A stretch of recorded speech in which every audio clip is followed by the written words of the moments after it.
জানিয়ে দেব এই মুহূর্তে হাতে পাওয়া সর্বশেষ গুরুত্বপূর্ণ আপডেট বাংলা সংবাদ। শুরুতেই থাকছে বিডিআর হত্যাকাণ্ড ঘটানোর পর শেখ হাসিনার কর্মকাণ্ড রহস্যজনক ছিল বলে মন্তব্য করেছেন বিএনপির জাতীয় স্থায়ী কমিটির সদস্য মেজর অবসরপ্রাপ্ত হাফিজউদ্দিন আহমেদ। তিনি বলেন, আওয়ামী লীগ ক্ষমতায় আসার সাথে সাথে 2009 সালে বিডিআর হত্যাকাণ্ডের ঘটনা ঘটলেও এখনও ধোঁয়াশা রয়ে গেছে। বিডিআর হত্যাকাণ্ড ছিল অত্যন্ত ন্যাক্কারজনক। বাংলাদেশকে একটি ব্যর্থ অকার্যকর রাষ্ট্রে পরিণত করার উদ্দেশ্যে এই হত্যাকাণ্ড চালানো হয়েছিল।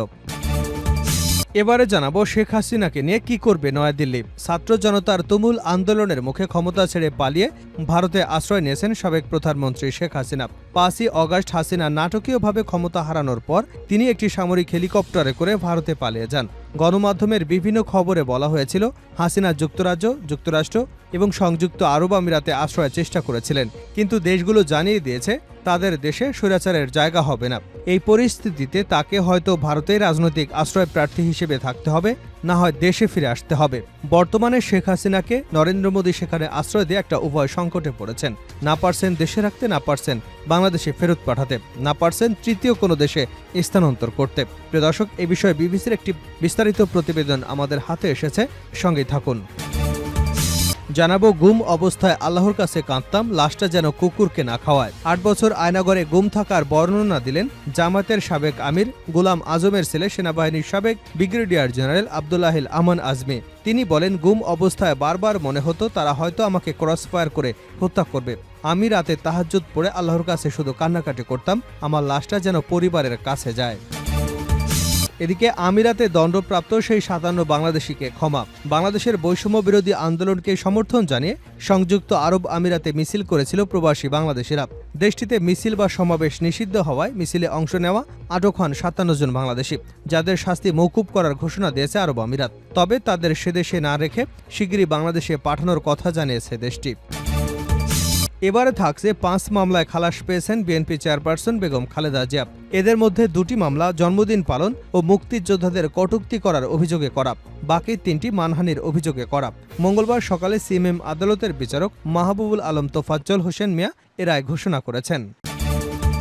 এবং সর্বশেষ জানাবো, ছাত্র পরিচয় দিতেই রোগীর স্বজনদের পেটালেন আনসার সদস্যরা। রাজশাহী মেডিকেল কলেজ হাসপাতালে ছাত্র পরিচয় দেওয়ার পর আনসার সদস্যরা এক শিক্ষার্থীকে মারধর করেছে বলে অভিযোগ পাওয়া গেছে।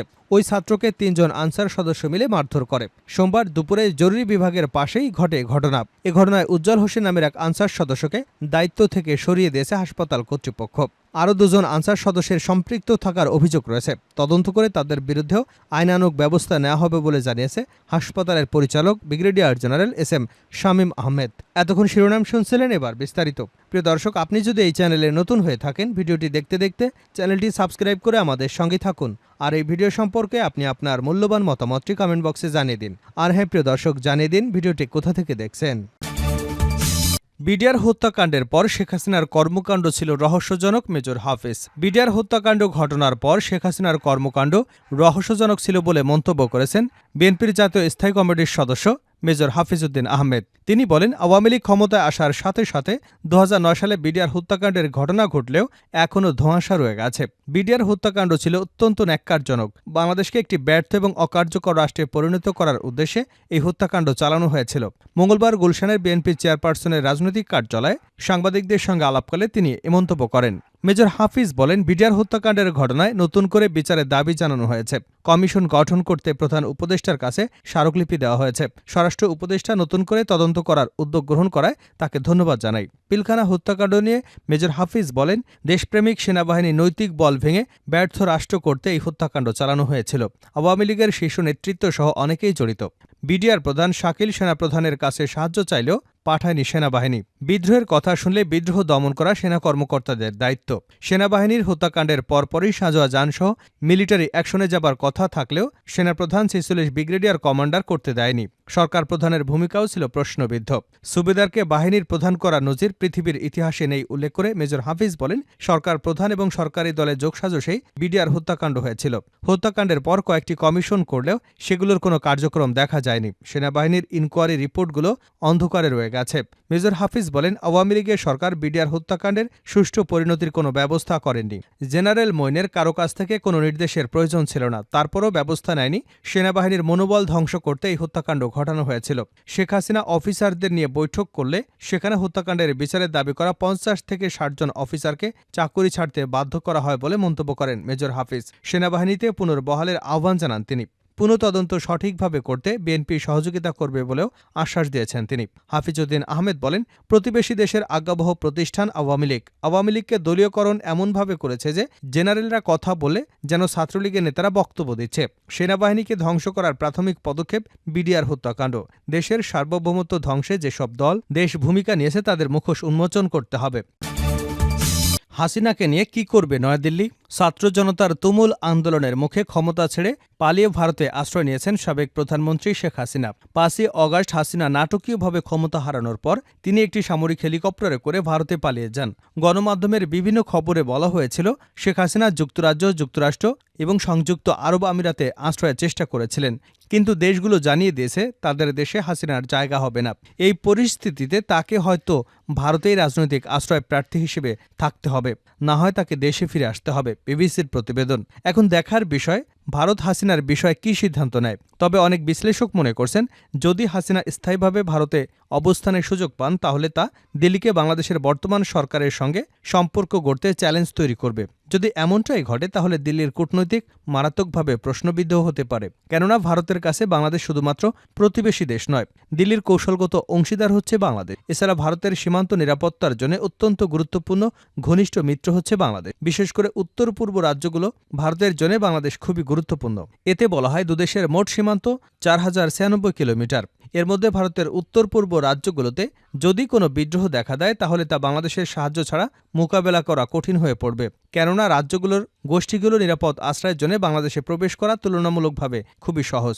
২০০৯ সালে শেখ হাসিনা আওয়ামী লীগ ক্ষমতায় আসার পর জাতিগত বিদ্রোহীদের দমন করতে ভারত তেমন কোনো বেগ পোহাতে হয়নি, কেননা হাসিনা ভারতের সাথে বেশ কয়েকটি সীমান্ত বিরত বন্ধুত্বপূর্ণভাবে নিষ্পত্তি করেছিল। সীমান্ত নিরাপত্তার মূল্যে থাকলেও আর্থিক দিকও এখানে বেশ গুরুত্বপূর্ণ। হাসিনার ১৫ বছরের শাসনামলে দুই দেশের মধ্যে বাণিজ্য সম্পর্কের বিকাশ ঘটে। ভারত তার উত্তর পূর্বাঞ্চলীয় রাজ্যগুলিতে পণ্য পরিবহনের জন্য বাংলাদেশের সড়ক, নদী এবং রেলপথ ব্যবহারের সুযোগ পেয়েছে। ২০১০ সাল থেকে ভারত অবকাঠামো উন্নয়ন প্রকল্পের জন্য বাংলাদেশকে $৭ বিলিয়ন বেশি ঋণ দিয়েছে। তবে হাসিনার এমন আকস্মিক ক্ষমতা হারানোয় পুনরায় বাংলাদেশের সাথে সম্পর্ক পুনরুদ্ধার করা দিল্লির জন্য বেশ কঠিন হয়ে পড়েছে। গুম অবস্থায় আল্লাহর কাছে কাঁদতাম, লাশটা যেন কুকুরকে না খাওয়ায়। ৮ বছর গুম থাকার বর্ণনা দিলেন জামায়াতে ইসলামের সাবেক আমির গোলাম আজমের ছেলে, সেনাবাহিনীর সাবেক ব্রিগেডিয়ার জেনারেল আব্দুল্লাহিল আমান আজমি। তিনি বলেন, গুম অবস্থায় বারবার মনে হতো তারা হয়তো আমাকে ক্রসফায়ার করে হত্যা করবে। আমি রাতে তাহাজ্জুদ পড়ে আল্লাহর কাছে শুধু কান্নাকাটি করতাম, আল্লাহ আমার লাশটা যেন কুকুরের খাদ্যে পরিণত না হয়, আমার লাশটা যেন আমার পরিবারের কাছে যায়। মঙ্গলবার রাজধানীর জাতীয় প্রেস ক্লাবের মিলনায়তনে আয়োজিত এক সংবাদ সম্মেলনে তার গুমের এমন বর্ণনা দিতে গিয়ে তিনি বারবার কেঁদে ফেলছিলেন। তবে তিনি সশরীরে সংবাদ সম্মেলনে উপস্থিত হননি, অনলাইনে ভার্চুয়ালি কথা বলেন। আব্দুল্লাহিল আমান আজমি বলেন, যখন আমার বাসায় তারা আসলো তখন তাদের কাছে আমি জানতে চেয়েছিলাম আপনারা কারা, পরিচয় কি, পরিচয়পত্র দেখান। আমাকে ধরে নিয়ে যাবার জন্য কোনো ওয়ারেন্ট আছে কিনা তা আমি জানতে চেয়েছিলাম। তারা আমার কথার জবাব দেননি, আমার সঙ্গে খুব খারাপ ব্যবহার করে। এক পর্যায়ে আমাকে নিয়ে গাড়িতে চোখ বেঁধে দেয়, আমার চোখ মুখ বাঁধা অবস্থায় একটা জায়গায় নিয়ে গেল, সেখানেই ফেলে রাখা হয়, অন্ধকার এক ঘরে। সেখানে দিন নাকি রাত এসব কিছু বোঝা যেত না, টয়লেটে যেতে চাইলে চোখ বেঁধেই নিয়ে যেত। তিনি বলেন, আমি গেল ৮ বছর সেখানে বন্দী থাকা অবস্থায় পৃথিবীর কোনো আলো দেখিনি, আকাশ দেখিনি, সূর্য দেখিনি। প্রতি রাতেই ক্রসফায়ারের ভয় থাকত। তারা খুব দুর্ব্যবহার করত আমার সঙ্গে। তাদের আচরণে আমার বন্দিদশা জীবনে রাতের পর রাত কেঁদে কেঁদে সময় কাটিয়েছি। মাঝে মাঝে তারা চোখ এমনভাবে বাঁধত মনে হচ্ছিল আমার চোখের মণি ফেটে যাবে। হাতকড়া পরা থাকতে থাকতে হাতে ঘা হয়ে যেত। ৮ বছর আমি এক অন্ধকার ঘরে ছিলাম, পৃথিবীর কিছুই আমি দেখতে পাইনি এ সময়। আজমি বলেন, আমি ফিরে এসে জানতে পারলাম আমার পরিবারের ওপর তারা কি পরিমাণ নির্যাতন চালিয়েছে। আমার স্ত্রীর গায়ে হাত তুলতে চেয়েছিল তারা। এক পর্যায়ে আমার স্ত্রীকে তুলে নিতে চাইলে স্ত্রী আমার মাকে সঙ্গে নিতে বলে, তখন তারা তাকে নেয়নি। এ সময় আমার বাড়ির যুবতী কাজের মেয়ে তার উপরও হাত চালিয়েছে। বাসার ম্যানেজার এবং দারোয়ান সহ সবার উপরই তারা হামলা করেছে। বাংলাদেশ জামায়াতে ইসলামের সাবেক আমির মরহুম গোলাম আজমের মেজো ছেলে, সেনাবাহিনীর সাবেক ব্রিগেডিয়ার জেনারেল আব্দুল্লাহিল আমান আজমি গত ৬ অগাস্ট মুক্তি পান আয়নাঘর থেকে। আমিরাতে দণ্ডপ্রাপ্ত সেই ৫৭ বাংলাদেশিকে ক্ষমা। বাংলাদেশে বৈষম্যবিরোধী আন্দোলনের সমর্থন জানিয়ে সংযুক্ত আরব আমিরাতে মিছিল করেছিলেন প্রবাসী বাংলাদেশিরা। দেশটিতে মিছিল বা সমাবেশ নিষিদ্ধ হয় মিছিলে অংশ নেওয়া আটক হন ৫৭ বাংলাদেশি, যাদের শাস্তি মওকুফ করার ঘোষণা দিয়েছে আরব আমিরাত। তবে তাদের সেই দেশে না রেখে শিগগিরই বাংলাদেশে পাঠানোর কথা জানিয়েছে দেশটি।